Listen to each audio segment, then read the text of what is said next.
المبارک 11 ہجری 22 سال کی عمر میں آپ کا وصال ہوا۔ جب شادی ہوئی تھی 15 سال کی عمر تھی، مولا علی کی 21 سال عمر تھی۔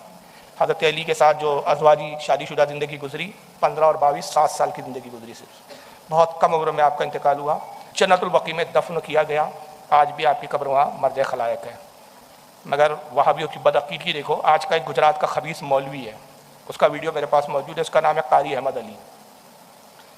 اس کا ویڈیو وہ کہتا ہے کہ جب حضرت فاطمہ کے جسم کو لایا گیا جنت البقیع میں، قبر کھودی گئی، قبر پہ جب رکھا جا رہا تھا، اور ایسے رو رو کے نوٹنکی سے بیان کیا، دیوبندی ہے وہ اور وہ طارق جمیل کی 2 کاپی ہے، دونوں روتے ہیں کم بخت، رو رو کے ایموشنل جیسے کیا بیان کر رہا ہے، اور گستاخی کر رہا ہے خبیث کی اولاد، اور روتے روتے بیان کر رہا ہے ایموشنل کے لوگوں اپنے عمل کو سدھارو۔ دیکھو نبی کی بیٹی جب مری، نبی کی بیٹی کا انتقال ہوا تو یہ ہوا کہ جب قبر میں رکھ رہے تھے ابو ذر غفاری آگے بڑھے، اور ابو ذر غفاری نے کہا کہ قبر جانتی ہے تجھ میں کون آ رہا ہے؟ یہ نبی کی شہزادی ہے، علی کی بیوی ہے، علی کی جو ہے اہلیہ ہے، حسن حسین کی ماں ہے۔ تو قبر سے آواز آئی، وہ بدبخت معاذ اللہ توہین کیا، جب کہ رو کے وہ سننے والوں کو ایسا بتا رہا ہے کہ اسے کیا بیان کر رہا ہے۔ کہتا قبر سے آواز آئی کہ قبر نے کہا کہ ہاں میں جانتی ہوں یہ فاطمہ آ رہی ہے، یہاں حسب و نسب نہیں دیکھے جاتے، یہاں ہم اعمال دیکھتے ہیں، اگر جو اچھے اعمال لے کر آیا اس کے ساتھ میں اچھی ہوں، جو برے اعمال لے کر آیا میں بری ہوں۔ اور پھر کہہ رہا دیکھو نبی کی بیٹی کا کیا حال ہے، تمہارا کیا حال ہوگا، اور وہ نوٹنکی ہو رہی ہے، اسٹیج پہ بھی آہو کا تماشا ہو رہا ہے۔ ابو ذر نے کہا اے قبر تجھے معلوم ہے آج کس کا جنازہ تیرے اندر آیا ہے؟ یہ نبی کی لاڈلی بیٹی ہے، یہ تو علی کی بیوی ہے، اور یہ جو حسن حسین رو رہے ہیں نا ان کی ماں ہے۔ حضرت ابو ذر نے کئی مرتبہ کہا، وہاں جتنے لوگ کھڑے تھے سب نے کہا اللہ کی قسم قبر کے اندر سے آواز آ گئی، قبر کے اندر سے آواز آ گئی، یا ابا ذر ھذا لیس بیت حسب ولا نسب ھذا بیت العمل الصالح۔ آواز آئی ابو ذر یہاں خاندان مت بتاؤ، یہ مت بتاؤ کہ نبی کی بیٹی ہے، حسنین کی ماں ہے اور علی، یہاں خاندان مت بتاؤ، یہاں خاندان نسب نامہ یہ رتبہ مقام مت بتاؤ، یہ قبر ہے، اندھیری کوٹھری ہے، بتاؤ کیا عمل لے کر آئے ہو؟ نبی کی شہزادی کے بارے میں اس طرح کے عقیدے رکھتے ہو۔ آئیے میں تھوڑی کچھ علمی گفتگو تو بہت طویل ہو جائیں گے، مختصر میں جواب دے رہا ہوں۔ سب سے پہلے بڑی ذمہ داری سے کہہ رہا ہوں، اگر واقعی سچے ہو، یہ تو ہندوستان کا یہ قاری احمد علی گجرات کا دیوبندی ہے، یہ اس کو چیلنج ہے کہ تو یہ بتا کہ یہ کس کتاب میں یہ روایت، سب سے پہلے اس کو تو نام بھی نہیں معلوم ہے، کس کتاب کی شکل بھی نہیں دکھاؤں گا، یہ روایت صرف ایک کتاب میں، کسی معتبر کتاب میں، کسی معتبر حدیث کے اندر، کسی معتبر عالم کی، معتبر عالم کی کسی کتاب میں واقعہ روایت نہیں ہے کہ قبر سے آواز آئی اور فاطمہ اور یہ سب باتیں ہوئی۔ ایک کتاب میں یہ واقعہ آتا ہے جس کے لکھنے والے حضرت عثمان بن احمد الشاکر ہے، درۃ الناصحین جلد نمبر 2 صفحہ 80 پہ انہوں نے لکھا، لیکن اس روایت کی حالت کیا ہوتا تھا، بنا سند کے لکھا، اس کا راوی کا بھی پتہ نہیں ہے، کون راوی ہے، راوی تک نہیں ہے اس میں، سند تک نہیں ہے اس میں، کس کی سند کون ہے، کس نے کس سے سنا، کس نے کس سے روایت کیا، بلا سند انہوں نے لکھا، اور اس کے بارے میں باقاعدہ محدثین اور علماء نے کہا کہ اس روایت کی کوئی حیثیت نہیں، کہ موضوع گڑی ہوئی من گھڑت روایت ہے، اور اس کے من گھڑت ہونے کے لیے صرف اتنا کافی کہ اس کا راوی نہیں معلوم۔ اب اس کو یوں سمجھو کہ میں آپ سے کہوں کہ بھیا فلاں فلاں صاحب یہ بیان کرتے ہیں، اب آپ چوک گئے، یار ایسا تو آپ نے آج تک نہیں سنا، آپ کو کس نے بتایا؟ نہیں بتایا کسی نے نہیں، بس میرے دل میں آیا میں نے سنا دیا، تو اس بات کی کوئی ویلیو ہے؟ تو اس کی کوئی سند نہیں ہے۔ اور آئیے اب دوسرا میں کچھ جواب دے رہا ہوں کہ ان بدعقیدوں سے میں کہتا ہوں کہ یہ کہتے ہیں کہ نبی تو مر کر مٹی میں مل گئے، تمہارے ابا تقویۃ الایمان میں لکھ کے مر گئے کہ نبی کہاں ہے، مٹی میں مل گئے، نہ سنتے ہیں نہ دیکھتے ہیں نہ بولتے ہیں، نہ سنتے بھی نہیں، بول بھی نہیں سکتے، دیکھ بھی نہیں سکتے، منو مٹی کے اندر ہے، مٹی میں مل کر خاک ہو گئے۔ تو ایک عقیدہ تو یہ بنایا، اور دوسری طرف جب نبی کی بیٹی کی گستاخی کرنی ہو تم بدبختوں کو، تو کہتے ہیں کہ قبر سے آواز ہے، اور قبر کہتی ہے اے فاطمہ ہوش میں آؤ، میں قبر ہوں، یہ نہ سوچنا کہ تم نبی کی بیٹی ہو۔ تو نبی کی بیٹی کا انتقال ہوا، تمہارے عقیدے کے مطابق قبر جب جو فاطمہ سے کہہ رہی تھی تو اس آواز کو حضرت فاطمہ سن رہی تھی کہ نہیں سن رہی تھی؟ پہلے یہ بتاؤ، اور اگر تم کہے فاطمہ قبر کی آواز سن رہی تھی تو تمہارا یہ عقیدہ ختم کہ مرنے کے بعد مردہ سنتا نہیں ہے، دیکھتا نہیں ہے۔ اچھا دوسرا، قبر فاطمہ سے کہہ رہی تھی، اس کو کون سن رہا تھا؟ نہیں سمجھ میں آیا آپ کو؟ ارے بھائی وہ کون تھا جو قبر کی گفتگو سن رہا تھا؟ اور وہ جو بھی تھا تو وہ قبر کی تو آواز سن رہا تھا، اور نبی ہماری آواز نہیں سن سکتے؟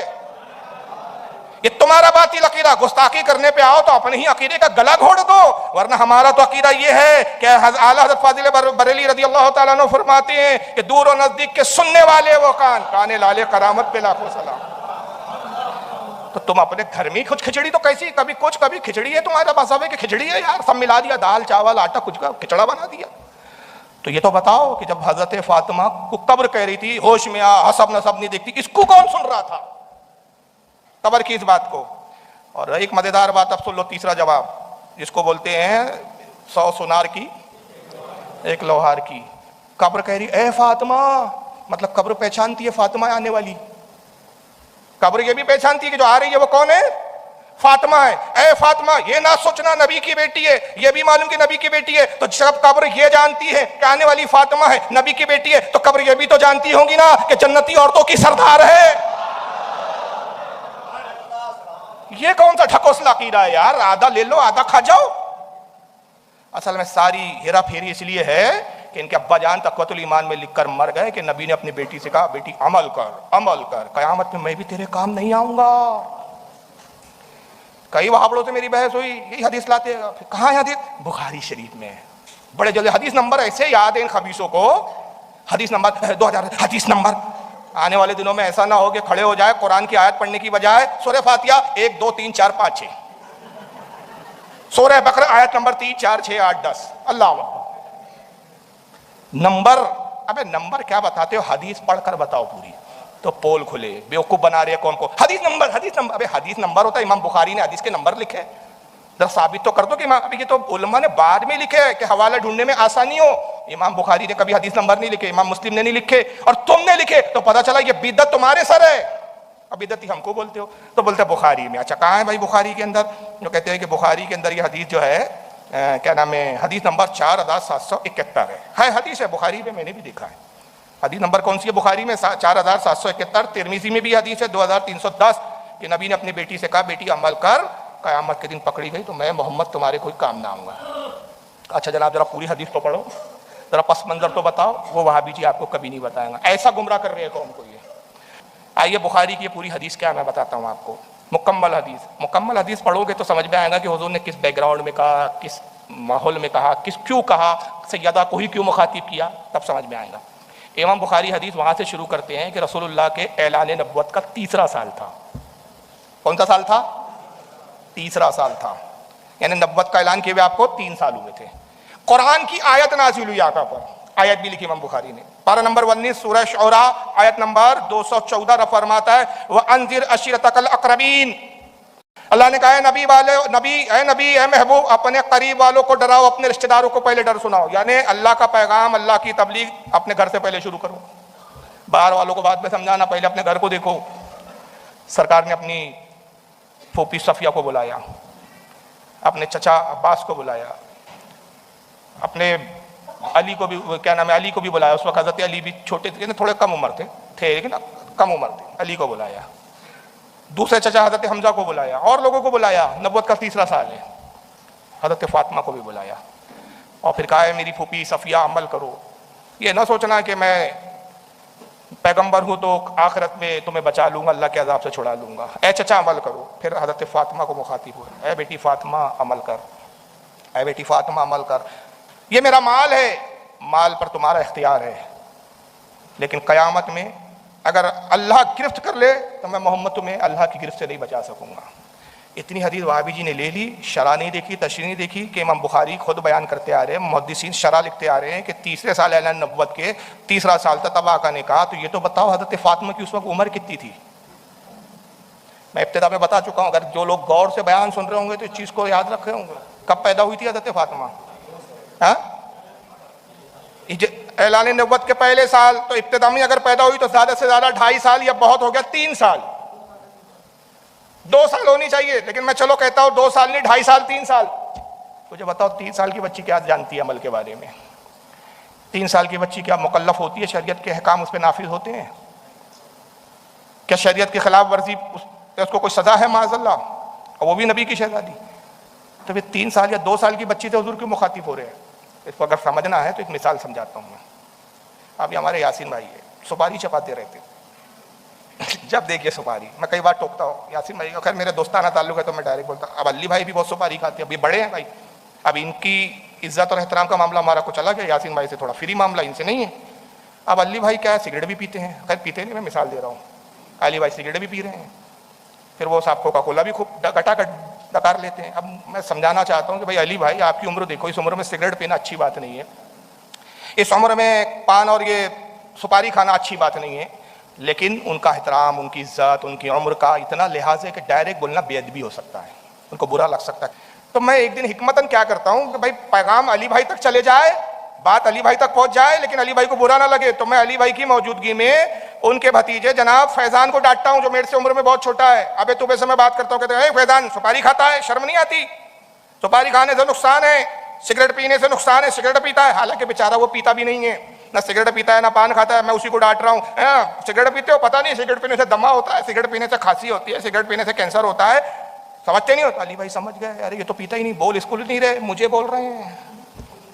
مخاطب یہ ہے، اشارہ میری طرف ہے. آقا کی حکمت عملی تھی، نیا نیا اسلام آیا ہے، چچا ہے عمر میں زیادہ ہے، پھوپھی ہے عمر میں زیادہ ہے، ماموں ہے عمر میں زیادہ ہے، رشتہ دار ظاہراً عمر میں زیادہ ہے، آج تک انہوں نے ہی پالا، انہوں نے ہی پرورش کی، اور ان کو میں کہوں عمل کرو، یہ کرو، برا نہ مان جائے محمد اب ہمیں سکھانے چلے. تو حضور نے حکمت کیا کی؟ اپنی بیٹی فاطمہ چھوٹی 2 سال کی بچی کو مخاطب کیا، بیٹی عمل کرو، بیٹی عمل کرو. بڑے سمجھ گئے اس پہ تو عمل کا مکلف نہیں ہے، یہ ان کو تو عمل کی ضرورت نہیں ہے. فاطمہ کو کہا اصل میں فاطمہ کو نہیں جا رہا ہے، ہمیں کہا جا رہا ہے، نصیحت ہمیں کی جا رہی ہے، سمجھایا ہمیں کیا جا رہا ہے. تو وہابی کو یہ حکمت نہیں سمجھ میں آئی، اور ان کی جہالت دیکھو، ان کو اپنا فاسد مذہب بتانا ہے تو یہ حدیث منسوخ ہے، منسوخ سے استدلال کرتی ہے. کبھی یہ حدیث کیا ہے؟ منسوخ پہ جو حکم دے. ہمارے علماء کہتے ہیں گمراہ اور بددین ہے جو منسوخ پر احکام صادر کرے. آپ کہیں گے حدیث کیسے منسوخ ہے؟ یہ حدیث ہے مکہ کی، اس وقت کی ہے جب خاتون جنت 2 سال کی بچی ہے. 2 سال کی بچی کو کہا عمل کر، عمل کر. اور جب حضرت فاطمہ جوان ہو گئی ہے، علی کے گھر بیاہ کر آ گئی ہے، 2 بچوں کی ماں بھی بن گئی ہے، 2 نہیں بلکہ ام کلثوم کی بھی ماں بن گئی ہے، زینب کی بھی ماں بن گئی ہے، 4 بچوں کی والدہ ہے. نبی پاک صلی اللہ علیہ وسلم کے انتقال کا وقت ہے، سیدہ نبی کی عیادت کے لیے آتی ہے. حضرت عائشہ اس حدیث کی راوی ہے، اور یہ بھی بخاری میں، ان منوسوں کو بخاری میں حدیث نہیں ملتی، اور بھی کتابوں میں آگے حوالے دیتا ہوں، لیکن بخاری کے الفاظ یہ کہ سیدہ آئی حضور کے پہلو میں بیٹھ گئی، کہتی ابا جان مجاز کیسے؟ حضور نے کا اشارہ کیا، سیدہ اپنے کان میرے دہن کے قریب، منہ کے قریب لاؤ. حضرت عائشہ کہتی ہے میں حضور سے کچھ دور پر تھی. حضرت فاطمہ نے اپنے کان اپنے بابا رسول اللہ کے منہ کے قریب لائے. حضور نے کچھ کہا، فاطمہ رونے لگی. کہتی میں دور تھی، مجھے نہیں پتا تھا کہ رسول کیا کہہ رہے ہیں، میں نہیں سن سک رہی تھی آواز دور ہونے کی وجہ سے. حضور نے کچھ کہا، فاطمہ رونے لگی. حضور نے پھر کچھ کہا، فاطمہ مسکرانے لگی. پھر تیسری بار حضور نے کچھ کہا، فاطمہ بڑی خوش ہو گئی اور خوشی کے ساتھ وہاں اٹھی اور اجازت لے کر وہاں سے ہٹی ہے. حضرت عائشہ کہتی ہے میں نے فاطمہ کا ہاتھ تھاما، کہا بیٹی حضور نے کیا کہا؟ 3 باتیں عجیب کی، پہلی بار تم رونے لگی، دوسری بار مسکرانے لگی، تیسری بار بڑی رضا اور خوشی کے ساتھ اٹھی. کہتی امی جان ایک راز کی بات ہے، نبی نے کہا جب تک میں ظاہری حیات میں ہوں اس راز کو ظاہر نہ کرنا، ہاں انتقال ہو جائیں گا حضور کا اس کے بعد میں بتاؤں گی. عائشہ صدیقہ کہتی ہے حضرت نبی پاک کا وصال ہو گیا. پھر ایک دن میں نے فاطمہ کا ہاتھ تھاما، پکڑا، اپنے پاس بٹھایا، کہا بیٹی فاطمہ وہ بات تو بتا دو کیا راستہ؟ حضور نے کیا کہا تھا کہ 3 حالتیں تھی، پہلے رویا، پھر مسکرایا، پھر راضی ہو کر خوشی کے ساتھ اٹھی. کہتی امی جان سنیے، اس وقت رسول اللہ نے جو بات کہی تھی، پہلی جملہ یہ کہا کہ فاطمہ میرا انتقال ہونے والا ہے، اب میں تم سے جدا ہونے والا ہوں. تو میں رونے لگی. پھر نبی نے کہا بیٹی فاطمہ غم مت کرو، میرے اہل بیت میں سب سے پہلے تم مجھ سے ملاقات کرو. میں خوش ہو گئی. اور تیسرا جو حضور نے کہا، میں امام بخاری کے الفاظ پڑھ رہا ہوں، امام بخاری کے ہبہو، یا فاطمہ، تو حضور نے کہا اے فاطمہ الا ترضین ان تکونی سیدۃ نساء المؤمنین، اے فاطمہ کیا تو اس پر راضی نہیں کہ اللہ نے تجھے تمام جنتی عورتوں کا سردار بنا دیا ہے؟ اس پر کیا تو راضی نہیں؟ تو میں کہہ کے اٹھی یا رسول اللہ میں راضی ہو گئی. وہ حدیث منسوخ ہے بیٹی عمل کر. یہاں کہا جا رہا ہے تو جنتی عورتوں کی کیا ہے؟ سردار ہے، تجھے بخشش کی ضرورت نہیں، بخشوانے والی ہے تو. وہاں نبی کی کیا ضرورت کہ میں تیرے کام نہیں آؤں گا؟ تو معاذ اللہ کیا ان کے اعمال اتنے برے ہیں کہ نبی کو اپنی بیٹی کو بچانا پڑے، اور یہ وہابڑا کہہ رہا ہے نبی بھی اپنی بیٹی کے کام نہیں آئیں گے. اچھا اس حدیث پہ غور کرو، یہ غور سننی کرتے ہیں، وہابڑوں کو نصیب نہیں ہے. یہ بریلی سے اعلیٰ حضرت کے فیض سے ملتا ہے. سرکار کے الفاظ دیکھو. یہ ایک میں گیا صاحب دبئی گیا، دبئی سے میں نے ایک موبائل خرید کے لایا. چلو یار علی بھائی کو تحفے میں پیش کر دیتے یا منان بھائی کو دیتے. میں کیا لیجیے یہ تحفہ ہے، رکھ لیجیے. ایسے دیتے نا تحفہ. ایسا کہتے یہ آپ لینے پہ راضی ہے یا نہیں؟ ایسا بولتے ہیں کہ بھائی آپ کو پسند ہے یا نہیں؟ بھائی لایا اب رکھ لو، اچھا لگا تو بھی رکھ لو، نہیں بھی لگا تو اب رکھ لو، بدلنے کی کوئی گنجائش نہیں. باہر سے لایا ہوں بھائی، جو اچھا لگا لے آیا. لیکن رسول نے کہا بیٹی مبارک ہو، جنتی عورتوں کی سردار بنا دی گئی ہو. بیٹی خوشخبری ہے تمہارے لیے، جنتی عورتوں کی سردار ہو تم. بیٹی مسرت کا موقع ہے تمہارے لیے، جنتی عورتوں کی سردار ہو. نہیں، عربی کے الفاظ دیکھو، الا ترضینا، تم راضی ہو یا نہیں؟ تم کہو. کیوں؟ میں